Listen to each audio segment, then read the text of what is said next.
My name is Avery Calder, 32 years old. Dad turned 60 and threw himself a dinner he insisted wasn't a party. He hates the word party. Too messy, too joyful. This was a dinner, formal, curated to within an inch of breathing. Private room, candles, a jazz trio in the corner, playing the kind of songs that don't interrupt anyone's self-regard.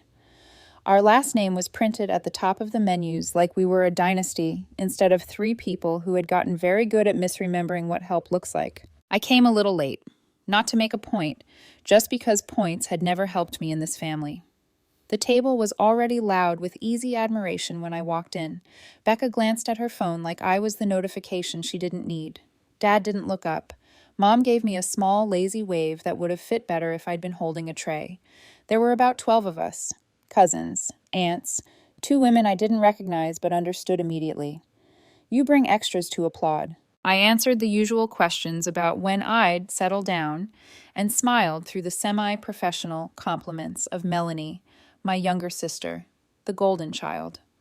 She arrived in a dress that documented her value per hemline, Tyler beside her, and two sparkling children who looked like a holiday catalog. She always looks so put together, doesn't she? Our cousin Jenna said, generously loud. I poured more wine and pretended the music was interesting. Appetizers gave way to the warm-up round of small talk, where Tyler explained refinancing like he'd personally invented interest rates. Melanie brushed invisible lint from her lap the way some people exhale. Every flick said effortless. I nodded, listened, did what I always do. Fit myself around people who like me better when they forget I take up space. Dad stood, tapped his glass, with the practiced rhythm of a man who has learned how to hush a room without raising his voice. He smiled. He always smiles before he says something that lands like a fist wrapped in a napkin. He thanked Mom, thanked the life he built. Then he turned toward Melanie, lifted his glass, and said, "Your sister's the only one who actually helps this family." Applause. Real, unironic applause. Aunt Linda clapped, like she'd just witnessed a tenor hit the note. Tyler leaned back so the light could find him. Melanie performed a surprise so perfect it had clearly been practiced. Hand to chest, chin tilted, an actress pretending to be caught off guard by the line she wrote. I didn't move. I smiled. I let the clapping ring out and soften and land. Then, when the room found silence again, I stood. I raised my glass. Then she won't need the $4,400 I send every month for her kids' school. Silence detonated and then thickened. I swear the jazz trio missed a beat. A waiter froze halfway through pouring water. The room felt like a photograph. I kept my voice even, like I was commenting on the wine. Tuition, tutorings, aftercare. The robotics camp last July. The one she posted about like they paid for it. 2 years straight. I sat down. I took a sip. Nobody clapped that time. Melanie's face went still in that way faces do when the software crashes. Tyler opened his mouth, closed it, recalculated. Mom's lips parted and never found words. Dad stared as if he'd heard a sound he couldn't place. I did not follow up. I didn't list the late-night wire transfers or the Saturdays I spent choosing sneakers in the school colors because the catalog was 2 clicks too many for someone else. I didn't mention the field trips I quietly covered, or the dentist bill that arrived the same week as the birthday party I also paid for. I finished my meal. I made polite conversation with Jenna about her new apartment and left before dessert. I didn't go straight home. I checked into a hotel downtown and sat alone at the bar, letting some game I don't follow throw noise over my thoughts. When I finally turned my phone back on, there were 17 missed calls. Becca 8 times, Mom 4, the rest from numbers that suddenly remembered me now that a faucet had turned off. One text from Antara, "You okay?" and one from someone I wasn't ready to think about. I slid the phone face down and watched the closed captions crawl across a screen full of strangers. Morning arrived clean. My kitchen smelled like coffee and nobody else's expectations. I opened my laptop and wrote a single email to my accountant. Subject: terminate recurring transfers. The reply came back within the hour. 1 word: done. I stared at the word longer than it deserved. It looked small for what it carried. I expected thunder. Instead, I got fog. Not a single message from Melanie. Not a single apology. Just a post on her feed. Fall leaves, matching jackets, #grateful, and a caption that read, Private blessings, not public announcements. I almost laughed. It turns out some announcements are only public when you're paying for the microphone. By the second evening, the silence felt tactical. That's when Antara knocked. Full makeup, coat still buttoned, a bakery box, like a hall pass. I don't want to pick sides, she said, which is what people say when they already picked. But people are calling me. I need to know what actually happened. I let her in because I wanted to hear the version of me currently touring our relatives' group chats. She sat at my table and cut a pastry into perfect halves like the conversation might require fractions. Your parents started floating this a few weeks ago, she said. That they were cutting the cord with you, that you were controlling, that you used money to hold things over them. Tonight was meant as a reclaiming. I waited. She lowered her voice like the walls could tattletale. They didn't think you'd actually shut anything off. Your mom called me last night crying. Not about what you said, about a hotel account she couldn't access for her post-birthday stay. She forgot you put that one under your name. I laughed once, sharp, not unkind. Relief is a strange taste. It's like rinsed metal. After she left, I opened a folder I'd been building and pretending I didn't need. Bank statements, screenshots, voicemails cataloged by date, politely labeled like a museum where only I could read the placards. Mom asking for rent just for this month, promising momentum. Dad slurring about a temporary second mortgage for a surprise he couldn't afford. Melanie texting me the kids' sizes at midnight, adding a heart-like punctuation. I wasn't going to post any of it. I wanted it organized. Truth doesn't need an audience.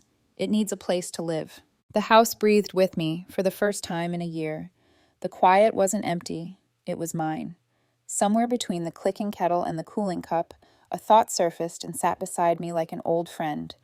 No one thanks a ghost. I'd been haunting their lives politely, paying for light and then apologizing for standing near the switch. I finished my coffee and stood at the window. The street below looked ordinary. Somewhere soon, a domino would fall. A bill returned, a benefit revoked, a school administrator checking a ledger and noticing a vanished sponsor. People like my sister don't apologize. They regroup. I could feel it. An email I hadn't received yet, a knock that didn't belong to a friend, a box on a doormat with my handwriting inside it in someone else's hand. I wasn't afraid of any of it. I was simply awake. Silence is not absence. It's choreography. It tells everyone where to stand without saying a word. After the dinner, the family feed went glossy and benign. Melanie posted pumpkins and matching jackets, a caption about quiet gratitude. I scrolled past the photo twice before noticing the date stamp lined up exactly with the day my transfers stopped.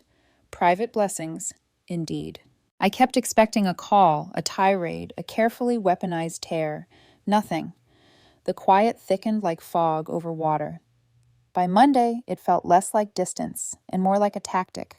Let the target twitch from the stillness, then call it guilt. On Thursday evening, Melanie knocked. She didn't text first. She walked into my living room like the air owed her passage and didn't sit. Her hair was salon soft, her earrings new and bright. She looked like she'd rehearsed annoyance in the mirror until it felt like confidence. "So that's it?" she asked. No hello, no name. "That's it," I said. "You really needed to embarrass me like that?" "You embarrassed yourself when you let Dad say you were the only one who helps," I answered. "You didn't correct him." She opened her mouth, closed it. That tiny click of teeth is what denial sounds like when it changes outfits and tries again. "I didn't tell him to say that," she muttered. "You didn't stop him either." Her weight shifted from one heel to the other, like she couldn't decide if this was a scene or a sprint. "Fine, let it be that way," she said, and left as if I would hurry down the hall to stop her. I didn't. The post slowed after that, then stopped. Tyler's Facebook went dark. A grainy shot of two kids at a kitchen table appeared on Melanie's story a week later. #homeschool, #making it work. My stomach pinched, not for her, but for what children learn when adults choose performance over planning. 2 days later, a friend who works part-time at the school texted, "Did you hear?" She pulled them out. She added a sad face, and a heart-like empathy could round the corners of reality. I didn't answer. I was halfway through making a grocery list when another notification flashed. Jenna posted a photo from a neighborhood festival. In the background, off-center and unlit, stood Melanie in flats and a stretched t-shirt, no makeup, hair clawed up, looking at nothing. No Tyler. Listings started floating through the hometown rumor circuit next. Crazy market right now, someone commented under a picture of a for sale sign planted in front of Melanie's house, the house that once had a dedicated highlight reel. 12 days after Dad's toast, I found her leaning against a car across from my office building. A hoodie zipped to her throat and oversized sunglasses hiding the kind of eyes that fail at pretending. She walked over without a greeting, the plea already assembled. "I just need help," she said. 1 month. Her voice wasn't sharp this time. It sounded tired in a way that might have broken me before, almost. She sold me the crisis. Tyler's hours got cut. The credit cards are maxed. The school won't hold their spots unpaid. The words came out like beads, smooth from use. "You mean you need the money," I said. Her hands fluttered. "We're behind. You didn't give us any warning." "I gave you 2 years." Her eyes flicked down. For a second, the performance slipped, and I saw the ledge beneath her. 1 month, she repeated softly. "I'll figure it out after that." "How?" I asked. She blinked. "We'll sell the dining table, maybe my ring, something. The truth is a narrow hallway. Most people can't stand how close its walls get." "You don't know what gratitude looks like," I said. Her mouth twitched as if a slap might be hiding in the syllables. She stared at me as if the word gratitude were a riddle I'd invented just to watch her fail. Then she turned, walked away, and left me in the parking lot with the echo of a door closing somewhere I couldn't see. That night, my inbox lit up with an email from the school. Subject line: confirmation of sponsorship. Fall semester. "Hi, Ms. Calder. We're reaching out to confirm whether you'll be renewing tuition sponsorship for Madison and Jay for the upcoming semester. We received word from the family that you're continuing the arrangement and would like to verify before proceeding with re-enrollment." I read it twice, 3 times. The twist wasn't that she lied. It was that she used my name like a credit card that never declines. I didn't respond. I waited. I wanted to see where the script went next. It went to Tyler, calling from a number I didn't recognize. Respect tried on like a suit that didn't fit. "Avery," he began, careful. "She's under a lot of pressure. The kids are confused. She told them you'd agreed to help again. They think they're going back to school." "Why would she tell them that?" I asked. He exhaled the sigh of a man who has always had someone else to hand the bag to. "You don't get it. They call you their second mom." The phrase sat between us, deliberate and heavy. Not aunt, not sister, second mom. A title as convenient as it was cruel. I didn't answer. I hung up. Sometimes refusal is the only honest sentence. In the morning, I wrote the school. "I will not be sponsoring Madison and Jay moving forward. Any statements to the contrary are false. Please direct all communication to their parents." I pressed send, then blocked Tyler, then Melanie. I stared at my phone for a minute, waiting for relief to arrive in some dramatic form. It didn't. It showed up quietly, like a room deciding to stop echoing. 3 days later, a white box sat on my doorstep. No postage, no return address. Inside, a pair of earrings I hadn't seen in months. Expensive, missing. On top, a torn sheet from one of my journals, a page I recognized for the indented places where my pen had pressed too hard months ago when I'd written about work. The note was short. "You left these at the lake house last summer. Thought you'd want them back." The handwriting wasn't hers. It was careful and clumsy at once, the way children write when they hold their breath and concentrate.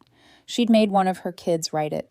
To cover the theft, to soften the return, to teach a lesson neither of them should ever learn. I sat on the floor with the box in my lap and tried to decide between screaming and laughing.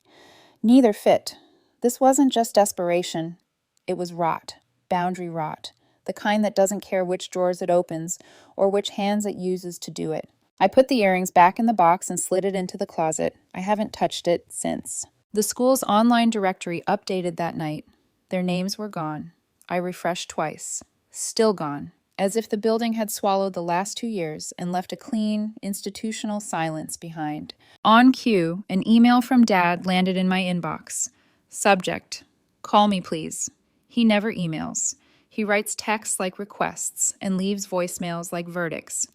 Email meant someone had rehearsed him. I waited 24 hours before answering, not to punish him, but to decide who I wanted to be when I walked into whatever he was staging.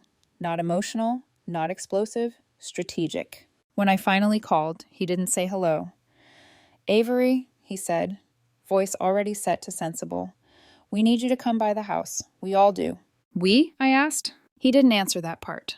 I drove over at dusk, the kind of light that knows how to make rooms look honest. I stepped into a living room, arranged like an intervention scene. Mom and Dad on the couch, Tyler stiff in an armchair, Melanie perched with her arms crossed, like a person determined to look like someone else had written her lines. Mom put on her soft face, the one she uses to pad hard news. Dad spoke first. "This isn't about the past," he said. "What's done is done." Translation: no accountability today. He talked about the kids, disrupted routines, missed friends, emotional well-being. "We're not asking you to cover everything again," he said. "Just a couple thousand to hold their spots until Tyler's hours stabilize. We'll pay you back." I looked at Melanie. She studied the rug like it had answers. "Has anyone here ever thanked me for what I already gave?" I asked. Silence served itself. Then Melanie said the line she always thinks is absolution. "We didn't ask you to." I almost laughed.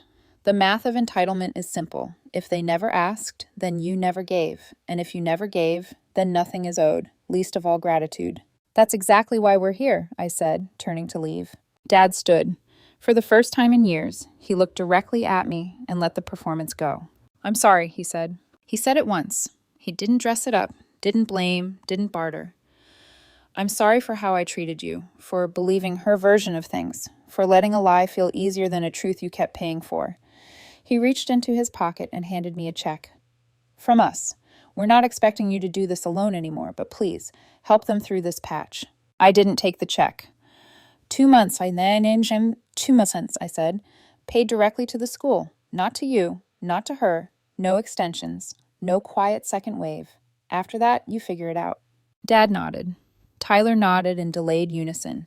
Mom looked tired in a way I hadn't seen before, the kind of tired that can't be solved with a nap. Melanie said nothing. I left without hugging anyone. In the car, my hands shook, not from anger, but because invisible weights, once lifted, make your body remember what it's like to be lighter. At home, I opened my laptop and set up the payment portal for the school. 2 months, wired directly. I CC'd the billing office and Dad. I typed no message. Numbers don't need commentary. I stared out the window until the glass had more of me than the room did. Somewhere inside the walls, a draft found a place to rest. Somewhere down the hall, the white box waited in the closet with the earrings inside and a torn journal page on top. A small, cruel monument to the lengths people go to avoid admitting they're standing at the edge of their own choices. When my phone buzzed, I didn't check it. I didn't need to know who wanted a word when the only word left was boundary. This wasn't mercy. It wasn't surrender. It was a bridge for 2 months laid down for children who didn't pick the road. After that, they could learn to build their own. 3 weeks passed before I heard from anyone again. Not a call, not a text, just the occasional ripple of family gossip making its way through people who couldn't mind their own silence. Then, on a Friday afternoon, Mom emailed. She never emailed. Subject line, Sunday dinner. No details, no smiley faces, no heart emojis, just an invitation that read more like a summons. I knew what it was before I showed up. The staging, the script, the way she'd sit me on one side of the room and mediate, as if she weren't the one directing the play. Still, I went. Sometimes it's better to walk into the storm than wait for it to find your address. When I pulled up to the house, every light inside was on. From the driveway, it looked like someone was trying to convince the neighbors they were fine. I stepped through the door, and there it was. The tableau I'd already pictured. Dad on the sofa, hands clasped. Mom beside him with that polished look of concern she saves for family photos and hospital waiting rooms. Tyler perched on the edge of the recliner, tie still on like he wanted to look respectable while begging. And Melanie, arms crossed, chin lifted, pretending she wasn't terrified I'd say no. No one smiled. "Avery," Dad started, "thank you for coming." His tone was calm, measured, like a teacher addressing the student he'd already decided was wrong. "This isn't about the past," he said. "What's done is done. We just need to talk about the kids." There it was, the hook baited and glinting. He went on about how they'd been struggling. New school, new routine, too many changes. How they missed their friends. How this wasn't their fault. Mom added, They're sensitive. It's been hard on them emotionally. I stayed standing. And? Dad took a slow breath. We're not asking you to fix everything. Just a couple thousand. Enough to hold their spots until Tyler's work situation improves. He looked at me the way people look at a bank manager. Not unkindly, just expectant. Mom reached out, patting the air like she was touching something invisible. We'll pay you back, sweetheart. I turned to Melanie. Have you ever thanked me for what I already gave? Her eyes flicked up, defensive. We didn't ask you to. I almost laughed. That line. The family motto dressed as justification. That's exactly the problem, I said. Then I turned to leave. But for once, Dad stood up. Avery, wait. I stopped. He looked older than I remembered. Not broken, just tired in a way I hadn't noticed before, like all the pretending had finally caught up with him. I'm sorry, he said. 2 words. Small, honest. No performance in them. He didn't try to defend, didn't add excuses, just said it like he'd been waiting years for his mouth to stop protecting everyone else. I'm sorry for believing her version of things, he said quietly, for letting her shine while you paid for the spotlight. I didn't realize how deep it went. I should have. For a moment, the room actually breathed. Even Mom's face softened, just a flicker. Then he reached into his jacket pocket and pulled out a check. It's from us. We're not expecting you to do this alone anymore, but please, help them through this patch, just this once. The paper trembled between his fingers. I didn't take it. 2 months, I said finally. Paid directly to the school. Not to you, not to her. 2 months, and then you're done. No extensions. He nodded immediately. Relief flooded his shoulders. Mom exhaled like she'd been holding her breath since the door opened. Tyler nodded too, though his eyes were fixed on the floor. Melanie just stared at the rug like she was reading a script she no longer believed in. When I left, the house looked smaller than it ever had. That night, I opened my laptop, found the school's billing portal, and wired the funds directly. 2 months. Tuition, and nothing more. I CC'd Dad and the finance office. No note, no explanation, just the confirmation number. It was the cleanest act of generosity I'd ever performed, one that came without manipulation on either end. And for a brief second, it almost felt good. Almost, because part of me knew what was coming next. With people like Melanie, gratitude isn't closure, it's a cue for the next request. Still, I waited.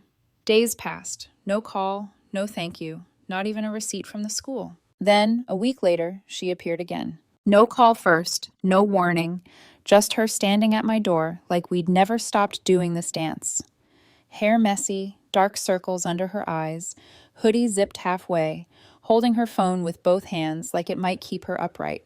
Can I come in? She asked. I should have said no. I didn't. She stood in my living room, eyes darting like she was checking for witnesses. I just wanted to say thank you, she said. The words came too quickly, too polished. You've done more for my family than I ever admitted. I was wrong. I'm grateful. Every sentence sounded like it had been rehearsed. Too neat. Too tidy. She went on, I didn't mean for it to get like this. I panicked. I was trying to hold everything together. Her hands trembled, but the pauses didn't match the words. It was like she was reciting something someone else had told her to say. And then I realized she was. The apology had all the fingerprints of Mom's coaching. The soft tone, the we all make mistakes phrasing, the practiced humility that ends in self-praise. I could almost hear Mom feeding her the lines. Own it just enough to sound sincere. Make Avery feel safe again. She said, I know I should have told the truth. She said, I let pride get in the way. She said, I'm truly sorry. But none of it was hers. I didn't interrupt. I just listened, nodded, let her finish the script. When she was done, she gave a little exhale like she'd just completed a performance review. Good luck, I said. Not you're forgiven. Not we're okay. Just good luck. Her face fell in a way that almost made me feel something, but not enough to take it back. She left quietly. The door clicked shut, and the quiet that followed wasn't heavy this time. It was clean. Later that night, I sat at my desk, checked my email, and saw the confirmation from the school. 2 months covered. I stared at the numbers and felt nothing. No pride, no anger, just completion. The next morning, I started looking at flights for a solo weekend trip to the coast. I hadn't traveled in years without a family emergency dictating the destination. For once, the only person whose life my money was funding was my own. It's strange how peace sneaks in after chaos, not loud or triumphant, just steady. I woke up one morning and realized there'd been no calls, no begging, no carefully worded guilt trips for over 3 weeks. My account stayed untouched. My mind quieted for the first time in years. Then Mom called. She wanted me to come for her birthday dinner. Just family, she said, like that phrase still meant something comforting. I hesitated. She promised it would be low-key. Even Melanie might stop by, she added softly, but she won't stay long. That was the lie that got me in the car. When I walked into the house, the smell of apple pie and nostalgia hit first, and there she was. Melanie, in the kitchen, hair brushed, sleeves rolled up, cutting pie beside Mom like she belonged there, like the last year had been a bad dream no one wanted to discuss. She turned, offered me a plate, and said, "Hi." Just that. One syllable, neutral and civil. Dinner went smoothly. Too smoothly. Small talk replaced accusation. The kids stopped by for hugs, shy but smiling. Tyler wasn't there. Working late, Mom said, though no one believed it. It was strange watching everyone act normal, pretending the house wasn't still echoing from everything that had been said inside it. After dessert, while everyone else gathered coats and leftovers, Melanie walked over. "Can we talk?" she asked quietly. We stepped out to the front porch. The evening was mild, the air humming with crickets and whatever honesty was about to surface. She didn't waste time. "Thank you," she said, "for helping, for everything." I didn't answer. She looked down at the railing, tracing a groove with her thumb. "I should have told everyone the truth, what you actually did, but I didn't. Because, well, I didn't want to be the one who failed." That landed somewhere between confession and apology. Then she added, almost like she was admitting a crime, "Mom told me if I didn't apologize properly, she was going to tell the whole family herself. Everything." I felt my stomach tighten. So the first apology, the polished one, hadn't just been coached. It had been threatened. Melanie gave a small laugh, not from humor, but from the absurdity of finally saying it aloud. "But this part," she said, "this is just me. I don't expect anything. I just wanted you to know I'm not proud of how I handled it." I nodded slowly. I didn't fill the silence for her. I'd learned that some people only hear themselves when no one else rescues the conversation. Then she said something that caught me completely off guard. "The kids still ask about you," she murmured. "They think you're the one who got them back into school." I looked at her sharply. "I didn't correct them," she added quickly. "You're a better example than I am right now." The wind shifted, carrying the faint sound of laughter from inside. For once, Melanie didn't sound defensive. She just sounded tired. Human. "They're lucky to have someone in the family who cares about the truth," I said finally. "Maybe next time that can be you." She didn't argue. She just nodded, eyes glassy but clear. Then she whispered, "Maybe it will." We stood there a moment longer, neither of us knowing how to end it. Eventually, she turned back toward the door. "Good night, Avery," she said quietly. "Good night," I replied. Inside, Mom caught my eye from across the living room, the kind of look that asked if the fire had finally gone out. Maybe it had. 2 weeks later, a letter arrived in the mail, a birthday card from Dad. No note, no explanation. Just a folded check inside for the full amount I'd paid to the school. At the bottom of the card, his signature, no message. I deposited it and didn't mention it to anyone. The family didn't ask questions either. They didn't need to. The silence that followed wasn't avoidance anymore, it was understanding. Months went by quietly. No emergencies. No, just one favor. No late-night texts about tuition or mortgages or doctor bills. Every so often, I'd scroll past a photo of the kids on my feed, a science fair ribbon, a birthday cake, and my heart would pinch just slightly, but not painfully, more like memory stretching. Melanie and I didn't talk much. At holidays, we exchanged nods and one-word greetings. Hey. Hi. No pretending, no performance. Just distance with boundaries. Something solid, almost sacred. And the strangest part? It worked. She stopped asking. I stopped resenting. We both started living lives that didn't revolve around fixing or forgiving. For the first time, I didn't feel like the backup plan in my own family. I felt like my own person. One evening, months later, I was cleaning out my closet when I found the white box again. The one with the earrings and the note written in a child's hand. I sat cross-legged on the floor, opened it, and read the note again. The handwriting looked smaller than I remembered. Maybe because I'd grown since then. Not taller, but freer. I put the earrings on for the first time in years. They caught the light as I looked in the mirror. Sometimes forgiveness doesn't need words. Sometimes it's just the quiet decision to wear what was once stolen and let it shine anyway. I closed the closet, turned off the light, and whispered to no one in particular, "This time I'm keeping them."